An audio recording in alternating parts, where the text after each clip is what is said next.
भाइयों में गाय का बंटवारा। ये कहानी है लखीमपुर गांव में रहने वाले दो भाई गोपाल और किशन की। माता पिता की मौत के बाद दोनों भाइयों ने आपस में बंटवारा कर लिया।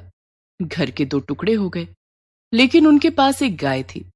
अब दोनों भाइयों ने एक गाय का बंटवारा किस तरह से किया और बंटवारे के बाद क्या हुआ, चलिए देखते हैं। लखीमपुर गांव में गोपाल और किशन दो भाई रहते थे।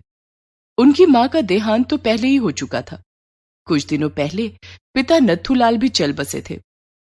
गोपाल और किशन दोनों भाइयों की शादी हो चुकी थी, लेकिन दोनों की बीवियों की आपस में नहीं बनती थी। गोपाल की पत्नी चंदा और किशन की पत्नी चमेली में अक्सर लड़ाइयां होती रहती थीं। चंदा बड़ी थी, इसलिए वो चमेली को अपने जेठानी होने का रौब दिखाती थी और उसी से घर के सारे काम करवाती थी। दोनों भाइयों के पास एक गाय थी जिसका नाम जमुना था। चमेली, अभी तक खाना नहीं बनाया तूने? और ये जमुना क्यों चिल्ला रही है? देख, गोबर तो नहीं कर दिया उसने। एक काम ठीक से नहीं होता तुझसे। काम की ना काज की, दुश्मन अनाज की। ये क्या बोल रही हो दीदी? जरा जबान संभाल कर बात करो। अरे मैं बड़ी हूं, जो चाहे वो बोलूंगी। तुझे वही करना पड़ेगा जो मैं बोलूंगी। ये घर तेरे भैया चलाते हैं। खेत पर तो सारा दिन मेरा पति खटता है। भैया तो खेत पर जाकर चारपाई पर सो जाते हैं। मुझे सब पता है। ज्यादा दिन चलेगा नहीं ये सब, मैं बता रही हूँ। बड़ी जबान चल रही है तेरी, अभी बताती हूँ तुझे, रुक। और दोनों औरतों में हाथापाई होने लग जाती है। अपनी अपनी बीवियों को लड़ता देख दोनों भाई भाग खड़े होते हैं। इस तरह से तो नहीं चलेगा किशन, हमें कुछ करना पड़ेगा। बात तो सही कह रहे हो भैया, लेकिन हम क्या कर सकते हैं? बंटवारा या बंटवारा? लेकिन इसके अलावा और कोई चारा नहीं है। दोनों लुगाइयां ऐसे ही लड़ती रहेंगी तो हमें एक दिन हार्ट अटैक आ जाएगा। किशन गोपाल की बात मान लेता है। पंचायत बुलाई जाती है और गांव के मुखिया चमनलाल के सामने दोनों भाइयों के बीच बंटवारा हो जाता है। घर के बीचों बीच एक दीवार खड़ी हो जाती है। चलो भाई, हो गया बंटवारा, अब दोनों भाई शांति से रहो। ऐसे कैसे हो गया बंटवारा? गाय का बंटवारा भी तो करो। लेकिन गाय तो तुम दोनों के पास एक ही है। एक गाय को दो हिस्सों में कैसे बांटोगे? और वो रहेगी किसके पास? तभी गोपाल की पत्नी चंदा गोपाल के कान में कुछ फुसफुसाती है। मुखिया जी, ये गाय 1 महीने मेरे पास रहेगी और 1 महीने किशन के पास। मैं बड़ा हूँ, इसलिए सबसे पहले गाय मेरे पास रहेगी। ठीक है, दोनों भाई राजी हो तो मुझे क्या दिक्कत। किशन बड़े भाई की बात मान लेता है और शर्त के मुताबिक गाय जमुना को बड़ा भाई गोपाल अपने घर ले जाता है। जमुना काफी दुधारू गाय थी। वो देखने में जितनी सुंदर थी उतनी ही हृष्ट पुष्ट भी थी। जमुना का दूध पूरे गांव में मशहूर था। अरे गोपाल भैया, अच्छा किया जमुना को तुम ले आए। ये लो बाल्टी और 2 किलो दूध कर दो। हमारे घर के बच्चे तो जमुना का दूध ही पसंद करते हैं। कहते हैं जमुना का दूध बहुत गाढ़ा और स्वादिष्ट होता है। हाँ हाँ, अभी लो भैया 2 किलो दूध। अब सुबह शाम गोपाल के घर के बाहर ग्रामीणों की लाइन लगी रहती थी। गोपाल जमुना के दूध की दही जमाता और मिठाइयां बनाता। उसकी मिठाइयां पूरा गांव खरीदकर बड़े चाव से खाता। ये सब देखकर किशन की पत्नी चमेली जलने लगी। देखो जी, गोपाल भैया तो पैसों में खेल रहे हैं और पूरे गांव में दूध की नदियां बहा रहे हैं। तू परेशान क्यों होती है चमेली? बस 1 महीने की बात है। अगले महीने जमुना के दूध की नदियां हम बहाएंगे। गोपाल और उसकी पत्नी चंदा जमुना की बहुत सेवा करते। चंदा रोज सुबह सुबह जमुना का गोबर साफ करके उसे नहला देती। जमुना के आसपास भी वो साफ सफाई का बहुत ध्यान रखती। जमुना को मक्खी मच्छर से बचाने के लिए वो गौशाला में रोज धूप जलाती। गोपाल जमुना को बड़े प्यार से चारा खिलाता। खा, भरपेट चारा खा। ये ले, तेरे लिए गुड़ और खल्ली भी लाया हूँ। खूब खा, जी भर के खा। दोनों पति पत्नी का प्यार देखकर जमुना भी उनसे बहुत खुश थी। इसी तरह एक एक करके दिन बीत गए और 1 महीना बीत गया। अगले महीने की 1 तारीख को किशन अपने बड़े भाई गोपाल के घर आया।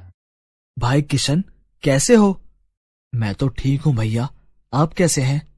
तभी पीछे से किशन की पत्नी चमेली वहां आ जाती है और किशन से कहती है, सीधे सीधे काम की बात क्यों नहीं करते कि जमुना को लेने आए हो? चमेली ये बात इतनी जोर से बोलती है कि गोपाल सुन लेता है। हाँ हाँ भाई किशन, जमुना को ले जाओ। अब 1 महीने के लिए जमुना तुम्हारे पास रहेगी। गोपाल के इतना कहते ही चमेली झटपट यमुना को खूंटे से अलग कर देती है और अपने घर ले जाती है। किशन के घर में जमुना के लिए कोई गौशाला नहीं था, इसलिए चमेली घर के दरवाजे पर ही खूंटा गाड़ कर यमुना को वहां बांध देती है।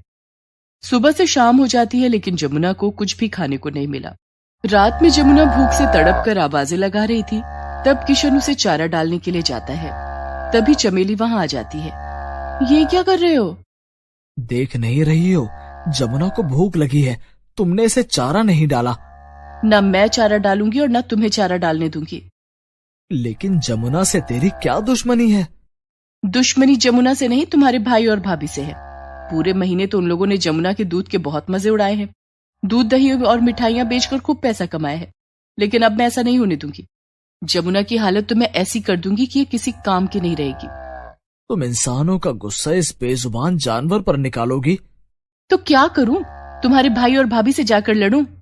नहीं नहीं, तुम भैया और भाभी से कुछ मत कहना। 2 भाइयों के झगड़े में बेचारी जमुना पिसने लगी।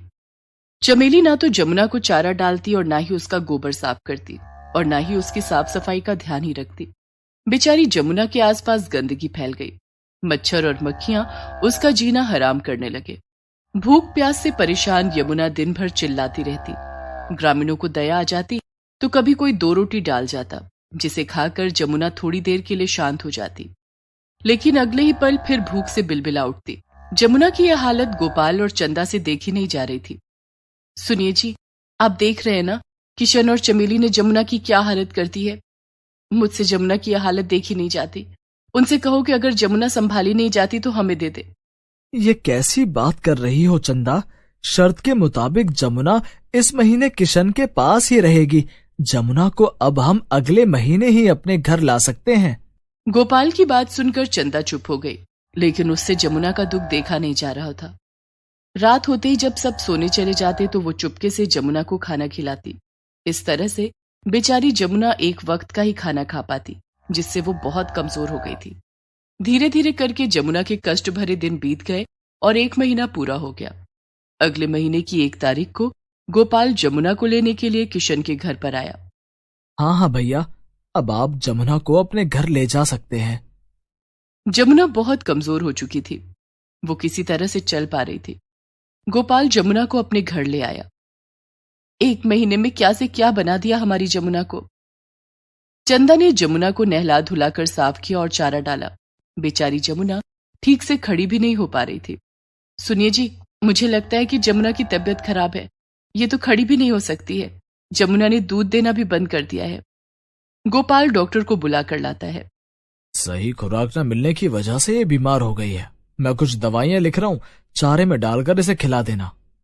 गोपाल और चंदा ने जमुना की खूब सेवा की, लेकिन जमुना पहले की तरह स्वस्थ नहीं हो पाई। हमारी जमुना का क्या हाल कर दिया इन कसाईयों ने। चंदा की बात सुनकर गोपाल को एक उपाय सूझा।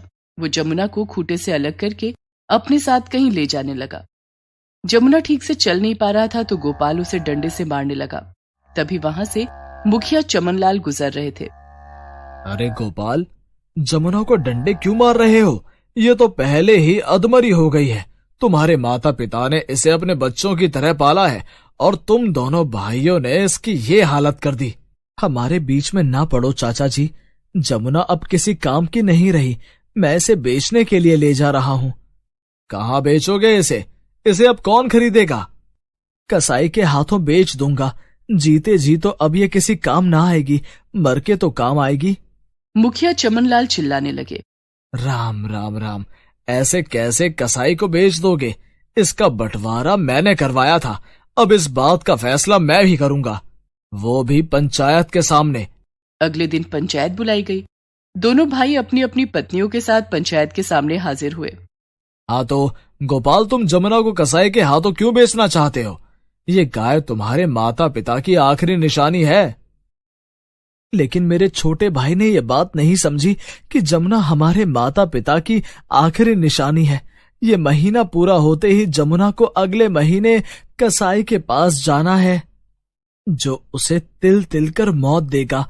जमुना रोज भूख से तड़प तड़प कर मरेगी, इससे तो अच्छा है कि जमुना एक बार में ही मर जाए।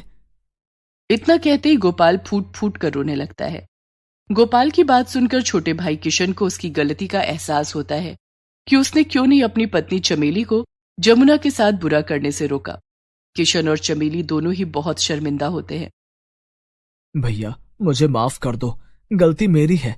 मैं भूल गया था कि गौ माता होती है और जमुना को तो हमने हमेशा अपने घर की लक्ष्मी माना है। मैं जमुना को अपने साथ लेकर गया था, सारी उसकी जिम्मेदारी मेरी थी। मैं अपनी जिम्मेदारी नहीं निभा पाया। जमुना की इस हालत का जिम्मेदार मैं हूँ। हमने आपसी झगड़े में एक बेजुबान के साथ बुरा बर्ताव किया। आज से जमुना हम दोनों की है, जमुना का बंटवारा नहीं होगा। मैं तो कहता हूँ कि हमारे घर का ही बंटवारा नहीं होगा। हम एक साथ रहेंगे और जिन्हें ये मंजूर नहीं वो हमें छोड़कर जा सकता है। ऐसा कहकर किशन ने अपनी पत्नी चमेली की तरफ देखा। चमेली किशन का इशारा समझ गई। पंचायत के सामने दोनों भाई एक दूसरे के गले मिले और हमेशा साथ रहने का वादा किया। घर के बीचों बीच बनी दीवार उसी दिन तोड़ दी गई। अब जमुना का ख्याल दोनों भाई मिलकर रखने लगे। चंदा और चमेली को भी समझ आ गया था कि अब उनकी दाल नहीं गलने वाली है। जमुना ने दोनों भाइयों को फिर से मिला दिया था।